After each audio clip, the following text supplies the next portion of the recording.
This summer, salsa wasn't just a dip, it became a whole project. A delicious, vine ripe kind of salsa making and canning project.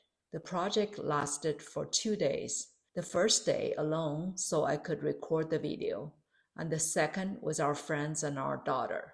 That day was Mexican themed with nachos, Mexican street corn dip, Chef Zhang's recipe. Of course, plenty of salsa tasting with chips. The video footage only shows the first day.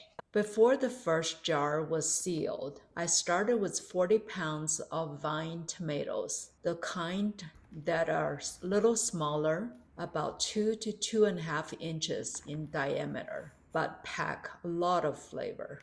The day when I made with a gang, we used the tomatoes our friends bought, which were round, aka globe tomatoes, 3 to 3.5 inches in diameter. Alongside the tomatoes, I gathered onions, bell peppers, jalapenos, and a whole bunch of fresh cilantros. Each batch started with 7 quarts of tomatoes, blanched in boiling water over high heat, peeled and chopped. Then 1 quart each of chopped bell peppers and onions, 1 cup of jalapenos by using a chopper, and a fresh handful of cilantros. I use a chopper every few years that comes with a slew of chopping accessories. A bit cumbersome to use, as you could see how I struggle to push the lever down.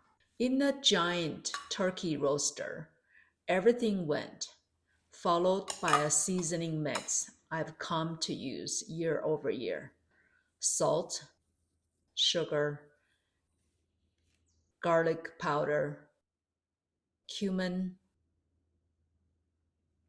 oregano, chili powder, balanced with apple cider vinegar, just enough to brighten everything up.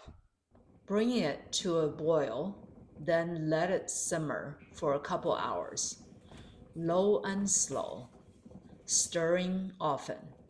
The smell, unbelievable, the kind that lingers in your kitchen and makes you want to crack open the tortilla chip right now. While the salsa simmered, I got the jars and lids ready, boiled and sterilized in batches, leaving them upside down on the kitchen counter, ready to go. You can also prep for the second or more batches while waiting for the first batch to cook by adding vegetables and dry seasoning in a large Ziploc bag, except for vinegar and tomatoes.